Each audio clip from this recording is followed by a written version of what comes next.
underline. Omong dikit tapi nyelekit.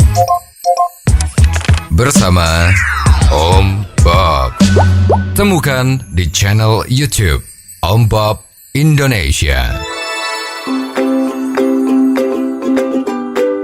Om Bob, Amerika Serikat dan Rusia sama-sama mengutus petingginya untuk menghadap Presiden Jokowi. Dalam hal ini, Presiden Jokowi dinilai menjalankan politik kanan kiri oke. Bagaimana Om Bob menggarisbawahi masalah ini? Ya, ini sebetulnya Indonesia itu kan luar biasa ya. Posisi negaranya yang terdiri dari ribuan pulau, Ya. Lautnya luas sekali ya. Dan posisi geografinya kan juga pas ya. Betul. Di tengah-tengah antara benua Asia, Eropa, dan Amerika ya. Dan memang Indonesia dari dulu sejak merdeka itu memosisikan dirinya sebagai negara non-blok. Ya. Artinya non-blok itu tidak berpihak kanan, tidak berpihak kiri. Ya. Istilah yang dipakai ini memang oke ya. Kanan kiri oke. Jadi sekarang Indonesia yang dalam posisi masih menuju negara yang berkembang, posisi kanan kiri oke ini ya memang paling bagus. Karena Indonesia dipandang adalah suatu negara yang mempunyai pengaruh besar dan bermanfaat bagi negara barat maupun timur. Ya, seperti diketahui sekarang dunia ini kan lagi geger ya. Kalau dulu zaman perang dingin itu antara Uni Soviet sama Amerika. Sekarang yang menjadi perang dingin itu sekarang Amerika dengan Tiongkok, yang di belakang Tiongkok itu Rusia, sekarang juga membantu Tiongkok. Ya, jadi Amerika sepertinya cacing kepanasan. Ya, bingung karena tiba-tiba kok ada naga bangkit nih. Ya. Dari dunia timur ini kok ada yang raksasa baru. Tiba-tiba beliau kaget, teknologinya sudah kalah. Betul. Ya, istilahnya kalah itu mungkin yang sangat high end itu masih menang, tetapi belakangan juga dipikirin yang sangat high end sekarang Tiongkok juga bisa mengirim astronotnya. Tinggal di atas awang-awang sana itu 3 bulan. Ya, kemarin bahkan ada siaran langsung bahwa dia memberi kuliah lewat angkasa luar, itu kuliah kepada murid-murid SMP dan SMA untuk melihat apa yang terjadi kalau ada sesuatu atau ada situasi kalau tidak ada gaya gravitasi bumi. Ya, itu disiarankan langsung sampai televisi yang dilihat oleh seluruh dunia. Ya, kemarin beberapa stasiun televisi di Indonesia juga menyiarkan ya, tetapi 1-2 menit lah ya. Yang sempat melihat saluran televisi yang lain seperti misalnya China Global Television, itu bisa lihat langsung acara itu 2-3 jam. Itu kelihatan sekali situasi-situasi yang aneh. Nah, ini tentu ada penyelidikan yang luar biasa.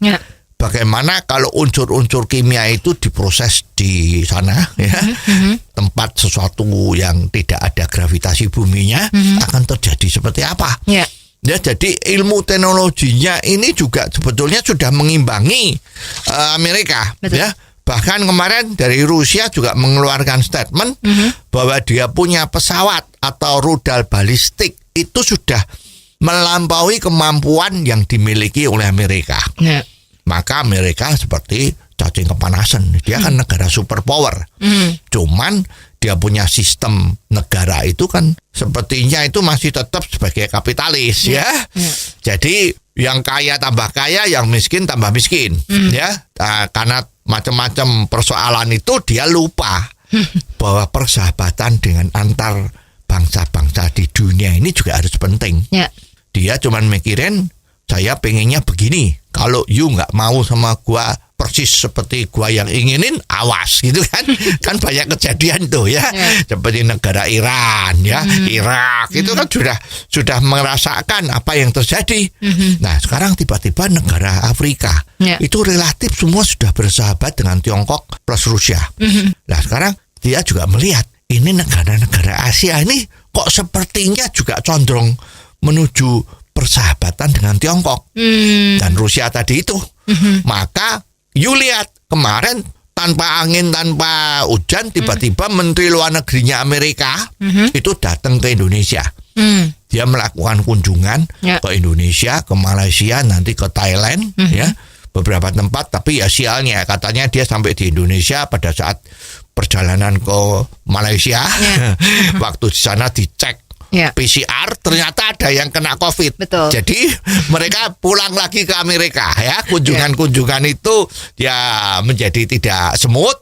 Dan bahkan sepertinya di Indonesia pun tidak mengeluarkan statement-statement kerjasama dengan apa di Indonesia. Ya, cuman bahwa mereka ingin meningkatkan kemampuannya keamanan di sini, misalnya seperti itu ya. Jadi memang politik dari Jokowi ini yang kanan kiri oke, saya kira paling tepat ya.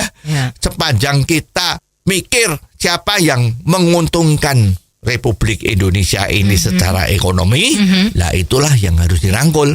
Jadi sekarang zamannya memang harus bagaimana memajukan kesejahteraan hidup dari rakyat, itu yang harus diutamakan. Kepentingan-kepentingan yang lain memang harus dinomorduakan dulu. Ya, jadi kita salut bahwa politik dari Jokowi yang kanan kiri oke ini itu harus dipertahankan terus. Oh, jadi begitu ya Om Bob. Jelas deh sekarang. Terima kasih Om Bob untuk waktunya. Sampai ketemu lagi di waktu yang akan datang. Underline. Omong dikit tapi nyelekit. Bersama Om